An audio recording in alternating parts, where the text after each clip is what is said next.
దాదాపు 8 ఏళ్ల తర్వాత టీమిండియా టెస్ట్ జట్టులోకి రీఎంట్రీ ఇచ్చిన కరుణ్ నాయర్ ఆశించిన స్థాయిలో రాణించలేకపోయాడు.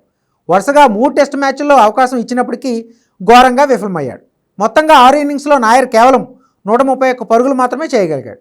దీంతో మాంచెస్టర్ వేదికగా ఇంగ్లాండ్తో జరుగుతున్న 4వ టెస్ట్ మ్యాచ్లో అతడిపై వేటు పడింది. అతడి స్థానంలో యువ ఆటగాడు సాయి సుదర్శన్ చోటు దక్కించుకున్నాడు. కాగా కరుణ్ నాయర్ సంబంధించిన ఓ ఫోటో ప్రస్తుతం సోషల్ మీడియాలో వైరల్ అయింది. ఆ ఫోటోలో కరుణ్ నాయర్ బాధపడుతుండగా అతన్ని కేఎల్ రాహుల్ ఓదారుస్తున్నట్లుగా ఉంది. దీంతో 4వ టెస్టులో చోటు దక్కకపోవడంతోనే కరుణ్ బాధపడుతున్నాడని, ఇక అతడు రిటైర్మెంట్ ప్రకటిస్తున్నాడని నెటిజన్లు కామెంట్లు చేస్తున్నారు. అయితే వైరల్ అవుతున్న ఫోటో మాంచెస్టర్ మ్యాచ్ సందర్భంగా తీసింది కాదని, లార్డ్స్ టెస్ట్ సమయంలో తీసినట్లుగా ఉందని తెలుస్తోంది. ఏది ఏమైనప్పటికీ వచ్చిన అవకాశాన్ని సద్వినియోగం చేసుకోవడంలో కరుణ్ నాయర్ ఘోరంగా విఫలమయ్యాడు. అతడి స్థానంలో 4వ టెస్టులో బరిలోకి దిగిన సాయి సుదర్శన్ తొలి ఇన్నింగ్స్లో 151 బాల్స్ ఆడి 7 4లతో 61 పరుగులు చేశాడు.